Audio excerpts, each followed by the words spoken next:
So let's start by imagining that you're on the trip of a lifetime to one of the world's great cities, London. Rich culture, famous landmarks, Big Ben, Buckingham Palace, Tower Bridge. And after a very fun day, you go to bed, probably with a belly full of beer and some fish and chips. And you wake in the morning, hungover, allegedly. And you open the window to let some of that fresh river air in. But instead of the famous River Thames, what you see is a river of rubbish lining the streets.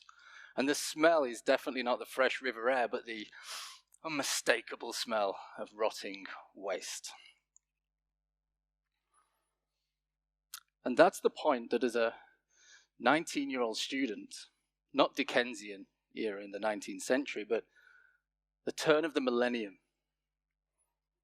barely 20 years ago, that I realized the problem that waste had become as a result of the consumerist society that we had perpetuated.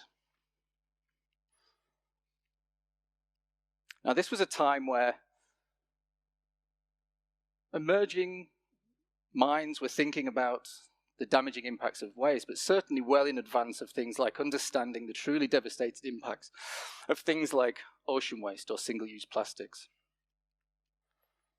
Now, in the year 2000, just 11% of the UK's waste was being recycled.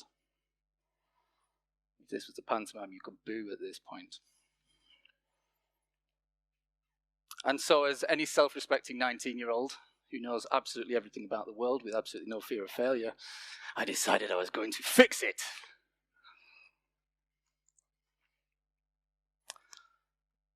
So we created a waste and recycling company that gave businesses the tools to be able to recycle more. We helped them to change their habits. Why did we need to do this? Well, perhaps the thing you need to know about the UK waste industry is that businesses have to pay for a recycling service like anything else. Electricity, gas, or telecommunications. It's a private service. This means that there are hundreds, in fact thousands, of different companies all offering different types of services. And so you can imagine that in somewhere like London, having all of these businesses offering different services alongside the local government, this is why waste was on the streets for pretty much 24 hours a day.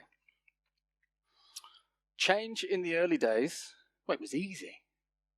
It was pretty much me just walking around London, knocking on doors, talking to anyone who would listen and telling them why they should recycle. You should recycle.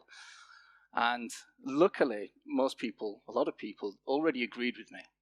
And so they signed up. I think a lot of people didn't, and they just wanted to get rid of me, so they signed up too, but that doesn't matter.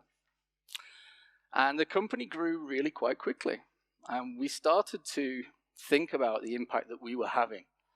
Now, the problem is that as any startup or as any young person starting any career in any industry, achieving a change on the scale that we were talking, something that would change the life and the quality of the citizens of a city with millions of people, that's not going to take 1 or even 2 decades. That's going to be an ever-evolving project, a career-long quest, broken down into smaller goals that we would formulate and celebrate as wins, milestones, not just for us, but for government policy and for business and society as a whole.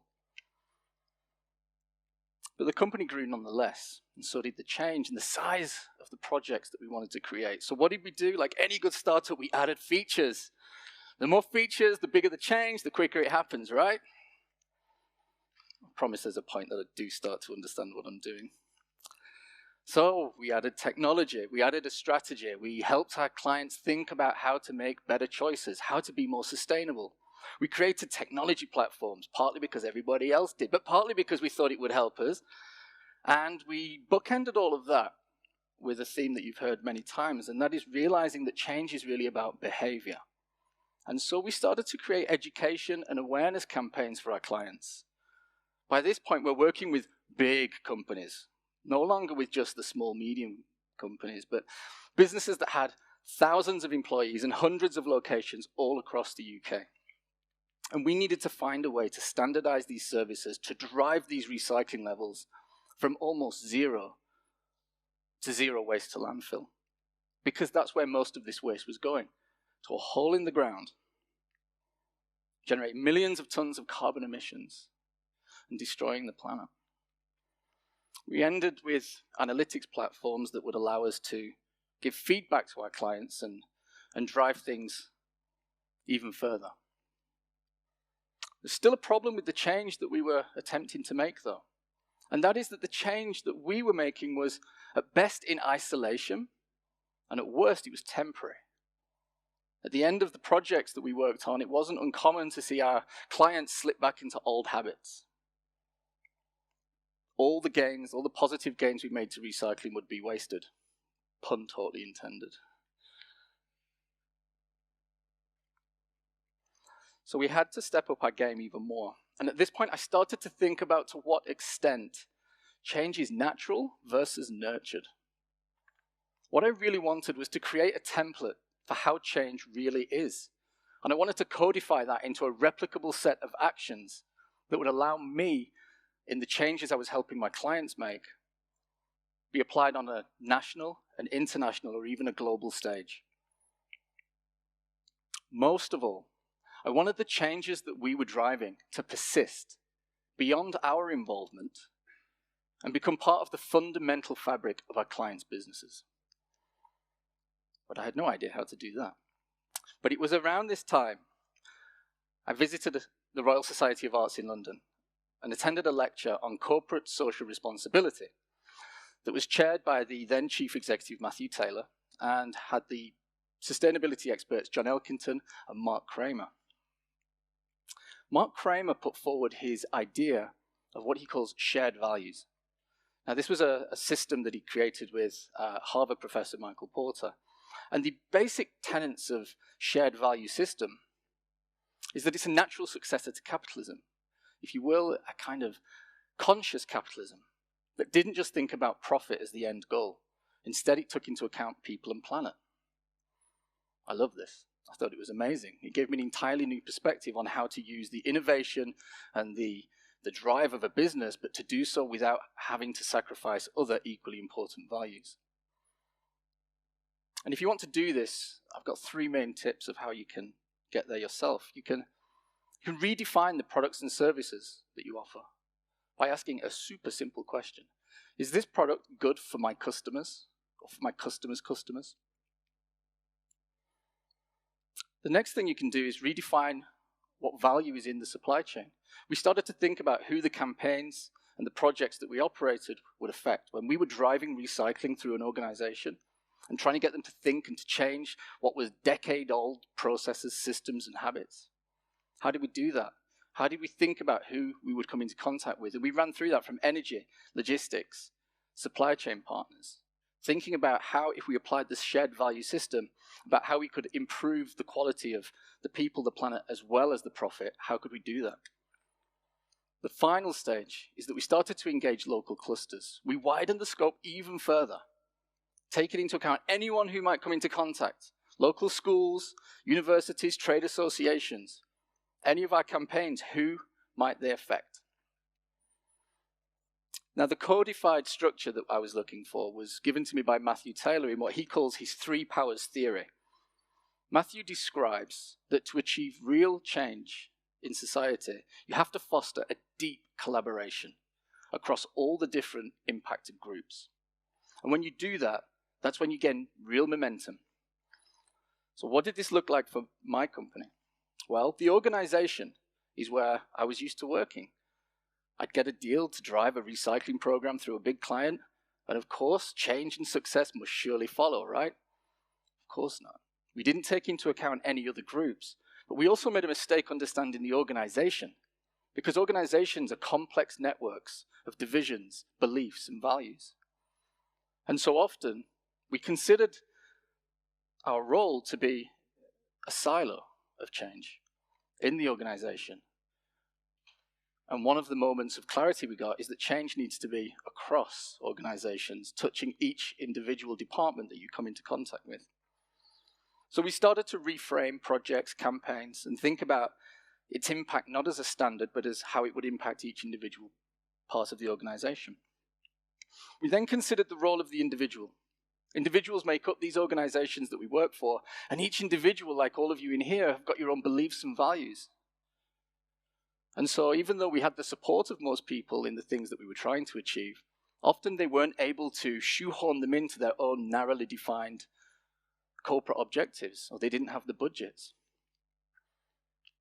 So we reframed the projects again, thinking about the impact on individuals. How could managers deliver these projects within their organization? The final, and probably the most interesting and fraught with danger, is the groups. And through the use of social media, we've all now seen tribes appear and people that are in support of certain causes and are against causes. It's fair to say in 2019, if you want to achieve any change on any meaningful level, you've got to establish a deep emotional connection. Path to travel can be fraught with danger trying to navigate that path, but it's absolutely essential that you do. Now for us, this was an absolute light bulb moment. I was going to say kaboom, but if a light bulb goes kaboom, you're in trouble, aren't you, I suppose. Now, it was a light bulb moment because what we finally realized was that we needed to organize our business by the shared value approach, but organize our campaigns and our projects to drive recycling, to increase recycling levels in a client's business, drive out the landfill, and really improve the sustainability of the business. We did that by using the 3 powers theory.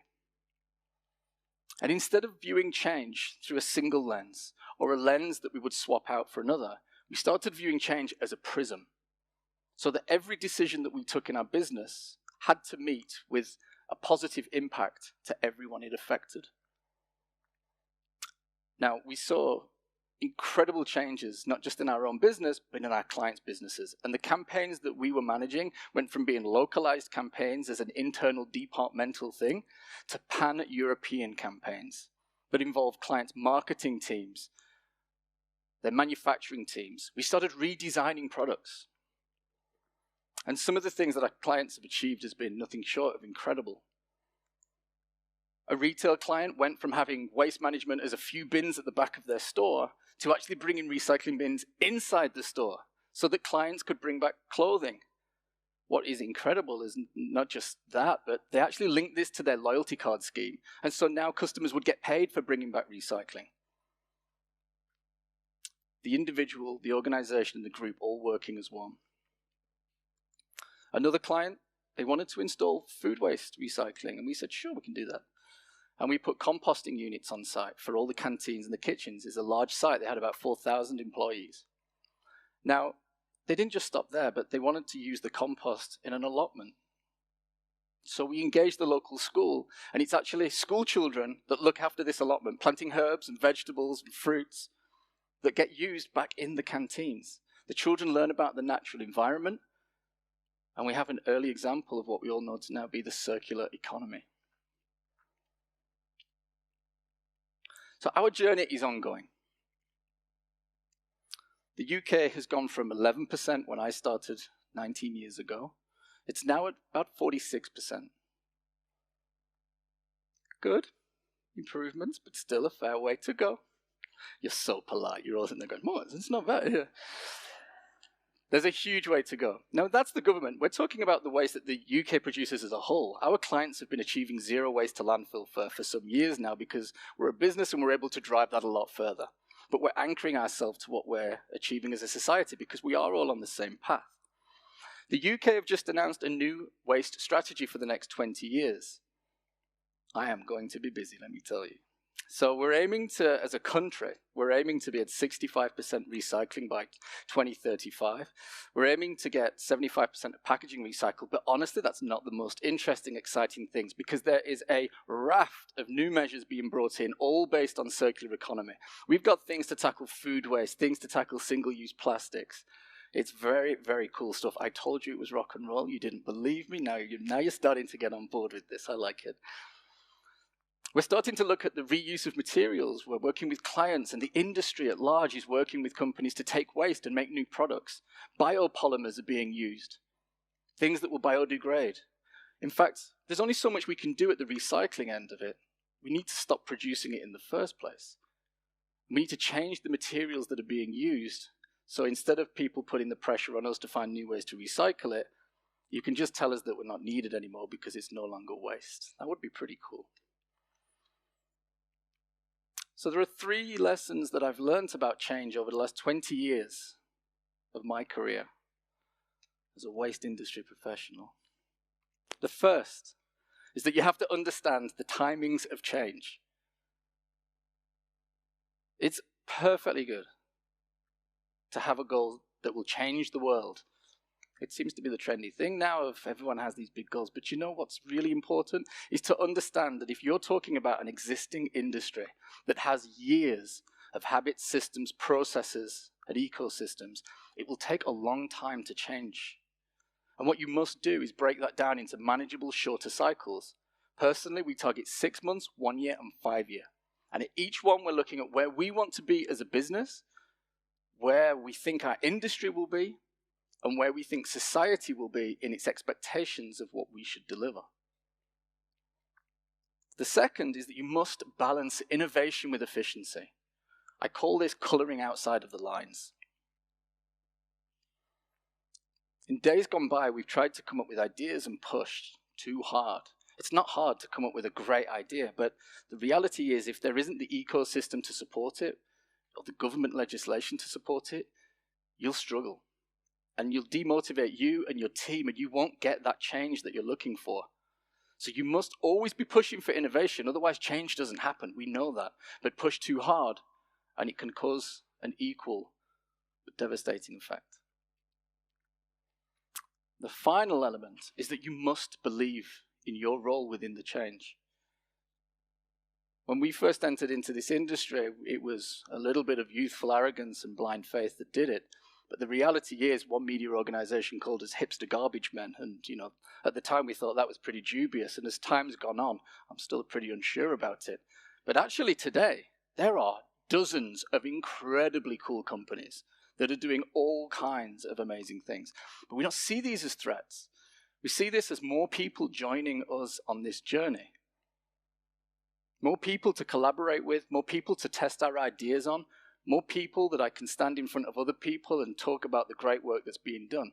And this is the change that's needed if I'm to continue to drive the UK to where I think it needs to be, which is one of the least wasteful and most environmentally responsible countries on the planet. Thank you. Thank you.